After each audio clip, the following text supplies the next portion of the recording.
Hey, it's almost St. Patrick's Day. And what is every Irishman need in the kitchen but a good, tall, strapping Polish guy? This is Mitch Stanzak from one of my favorite meat markets on the entire planet, Frank's Meats.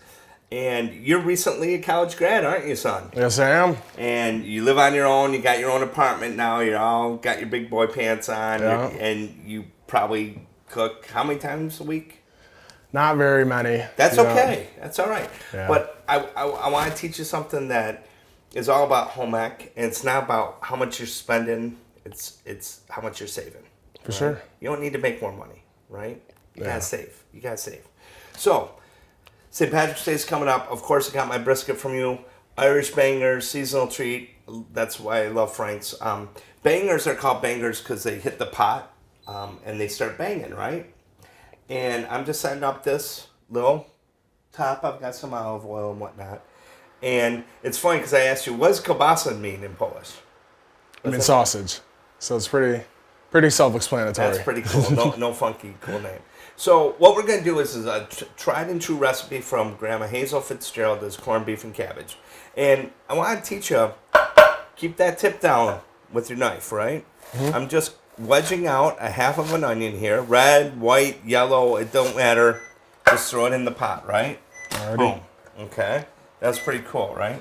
Now, since I've got that onion going and I've got my bangers here, I'm just going to start throwing them in. Hear that? That's the sound of a nice banger right there. Now, I'm kind of a sucker. I love it when they connect still. You know, that just makes me happy inside because I just feel like, I don't know, like I'm on a Scooby-Doo show. You know? And, I know what you're saying. And so I'm taking this other half of an onion, right? Because we have to make onion gravy, because that's the whole deal with bangers and mash. And just throw those onions in there, man. Don't be afraid of it. So look at this. We've got these ingredients, right? We've got onion, we've got white and a red. And I've already taken the liberty to peel, but I want to hit home with you guys that it's all about prep time and keeping it to a minimum. Tip down, doing this exactly like you would that paper cutter you had when you're in high school and grade school to make the paper all nice and cut because you couldn't cut straight with the scissors. Isn't that gorgeous? There's our banging. We're banging, folks. I love it. So, bangers and mash, totally traditional St. Patrick's Day fare. Now, what makes your bangers so special over at Frank's Meats? What do you guys do with them? So, you know, like every sausage, it's pork. We have it in our natural casing. And it's kind of different from a lot of the sausages we have. There's a lot more ingredients to it. So, you know, you got those kind of green spices flavors, the basil, the sage, the thyme, the allspice. It's just something unique. Definitely different from the traditional sausages that, you know, a lot of people have. Definitely something seasonal for the holidays, and people love them. And you said us Irish folk are simple. We are not when it comes to our sausage. We love our bangers and mash. There's all sorts of fun stories and songs about bangers and mash. So I threw an apple, right? Mm-hmm. I threw a nice chunk of apple in there because Grandma Fitz did it, and why would I mess with tradition, right? Oh yeah. Speaking of tradition, you're kind of next in line. What generation are you over at Frank's? So 4th generation. Great-grandpa started it in 1933. Grandpa took it over, Dad, and now me. So I just kind of want to keep it going. When you say keep it going, you're not going to mess with it, are you? You're not going to mess with the recipes? No, that's one thing. We want to keep it authentic. We want to keep it that same feel that it was, you know, in 1933. Awesome. But I read things. I hear you guys are thinking about moving. Is that true? It is true. What? Just down the street, though. Oh, so okay, good. Because people will be like, those old Polish ladies will be like saying novenas against your family, I think. Hey, so I'm just throwing in some chopped up celery and chopped up carrot. So we have carrot, celery, and onion, which is a classical because it is called mirepoix, which this creates the sweetness along with the apple. This creates the bitter, and this creates the savory, the onion. So if you do that, you're gold. Now, it wouldn't be a lovely brisket without potatoes. Now, we gotta fancy it up, right? Because, you know, it's Chef Tommy. But go ahead, throw some potatoes in there. I'm gonna hold the cabbage until it's done, all right? Because you know what? I don't like slimy cabbage, and I think you don't have to be anything but, you know, a normal person to know that, you know, those Glumpkies or that slimy cabbage, that's just no fun. So, look at that, dude. That's looking Onions good. and sausage, that's all. It doesn't matter if you're Italian, Polish, whatever, that's God's love right there. Got my carrots, my celery, my onions, my potato. Look at that. Boom. Isn't that delicious? That is just says I love you like nobody's business. But what you gotta do is you gotta fill that pot up with water, because all you kids that love that cabbage soup diet, this is it. Yeah, so you're gonna fill that up just until before the fat, because we want that fat to crisp up and melt all over the meat while you're cooking. That's pretty gorgeous, isn't it? That about good? That is gorgeous. That's perfect, dude. Sweet. Nice. Put a lid on it. And then all you would do is throw it in your oven. And here, we'll just push it like here, because through the modern miracle of Chef Tommy's kitchen, right? Look at that, dude. Wow. That just says I love you, doesn't it? In a very bromancy way, I love Frank's. Now check this out. That's thyme, we know that. But all I'm doing here is I'm cutting the cabbage down. And I like the core when it gets all nice and soft, and it's like almost like you're chewing through something good. Yep. Look at that. And so this is one brisket. I'm using 1/2 of the cabbage, right, in this delicious pot. And now I'm just going to mix it up. Look at that, dude. Falling apart. And, wow. I want to be a very good chef. And see how I'm just kind of tucking it in there? Yeah. I'm just going to make sure it's submerged, right? Okay. And now we can put this back on the flat top or stove top, or even back in the oven just for a little bit. I swear to you, I'm talking about maybe a half an hour left of cooking time. You can cover it, you can do whatever you want with it, have a ball with it, I don't care. The bangers now have banged. Look at this. Isn't this beautiful? It's just white and red onion. I've got a good char. We don't need too much. You know, we don't want them tough by any means. Yeah. And then, now then, I'm super cheap. So the additional broth will go to be corned beef and cabbage soup, some of the corned beef to a Reuben, and boiled dinner. I got 3 meals out of that, right, brother? This bad boy right here, we're going to throw in some beef stock, which I would get from, of course, my beef when I cook it just like that, because it's pot roast, folks. It's just pot roast. That's all it is. I'm going to pepper it.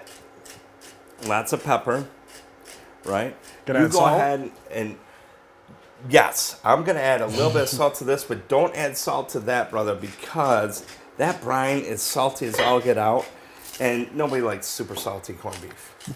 Look at that. true. It's beautiful, dude. And the great thing about that is that pepper all will dissipate through the fat and get yummy with all that celery seed and all that. It's brilliant. And then what I like to do too is what the Irish people do is like a little heavy whipping cream with that. And so this is called onion gravy, dude. That's stupid simple, huh? Isn't that nice? No, it's And that's delicious. going to reduce by half, and it's going to be thick and yummy. Now then, you want to talk about Irish French dip? Shut your front door on that one, right? All right, let's hear it. So, this hoagie bun with the onions, French dip, with some mashed potatoes, gravy is made, done deal. Now then, there's one cool thing is the spring onions.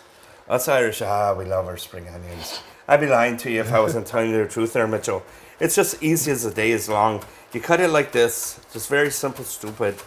And we're gonna add this to the mushroom gravy because that's gonna add that element of like spring, you know? That's why they're called spring onions, you know? And they're just delicious. So I'm gonna do this, throw that in there. Now then, us Irish, we love our potatoes, don't we? Oh, yeah. You know, and the Polish people do too. Ainsley Eileen, Polish, Irish, Italian, doesn't like potatoes. I don't get it. But the thing is what we can do here is we love our butter, cream, and spring onion potatoes. Isn't that cool? That looks That's delicious. all it is. It's stupid simple. Tons of salt, tons of pepper, yummy, yum, yum. And then that's called that by the way is called shop. Shop? Shop. It's spelled like champ. That's shop. Now then, we put bacon in our shop growing up because I don't know, it's delicious. Who doesn't like bacon? Right. Now then, there's coal cannon, which is love of the gods, which is the bacon, which is just the sauteed other half of your head. Yeah. Pound for pound, bacon and cabbage. That's it. Salt and pepper, a little salt and pepper, and that's it. And then a little bacon for garnish, but under that is that. Now you mix this all together, that's coal cannon. That's shop. Coal cannon is shop mixed in with cabbage and bacon. And that is how we have what? 10 things we've got here for our Irish feast, right? We've got our bangers. We got our bangers, onions, carrots, celery, apples. We've got our spring onion. We got our corned beef. We've got our cabbage. Yep. And our loaf of bread. What's that? I think that was 10. I don't know how to count, folks. But so for literally all of this cost us. Are you getting this? This would feed what, 20 people, don't you think? At least. Okay. At 20 of least. my friends, 10 of your friends, probably 30 of Jeff's friends, right? So 30 people, guess how much this costs? How much? $60. That's $2 That's unreal. a head for an Irish feast. You make your friends bring the dessert and their beer. You're out for $60. They think you went to all this great trouble and you spent $60. So that's what being a homemaker is all about. Home economics as a person. I'm a homemaker, right? I'm using home economics to make my food dollars stretch. I'm using awesome local people to provide me with the basic foundation of a feast. And then I'm using, of course, I'm using Meyer for the rest of this stuff because who doesn't love Meyer? But that's it. So $60, 30 people, $2 a head for an Irish feast. Shut the front door. That's unreal. So, all right. You got any questions? You getting ready? No, but did I tell you I'm actually a little bit Irish? That's why you're so cool. Yeah, It definitely that. Exactly. It's awesome. And the thing I love about what you're doing at Frank's is it's just handing it down. Here's a foundation. Mm-hmm. Your dad tweaked it from his dad. You're going to tweak it, but you keep on that motto of amazing customer service, amazing meats, and being in the neighborhood. And that's what I love about it. Look at how this is. It's thickening up like my love for you guys. There is a bromance between Tom and Phil. I have one of your shirts. I refuse to wash it because I can smell you anytime. I'm like we'll get you one you can wear. You can actually wear. I'll take it, but I gotta tell you what, I'd have to go in for a recharge of that smell. Yeah. But isn't that gorgeous, dude? Yeah, it looks amazing. Literally, time and heat is all you gotta do. So, our prep was 7-8 minutes. With that, yeah. All right, man. Hey, thanks a lot. Hey, congratulations. You're the first homemaker, dude. Thanks, I appreciate it. All right. Happy St. Patrick's Day, everybody. Just remember, like what you eat, like what you drink, love the people you're with, all right? Take care and God bless.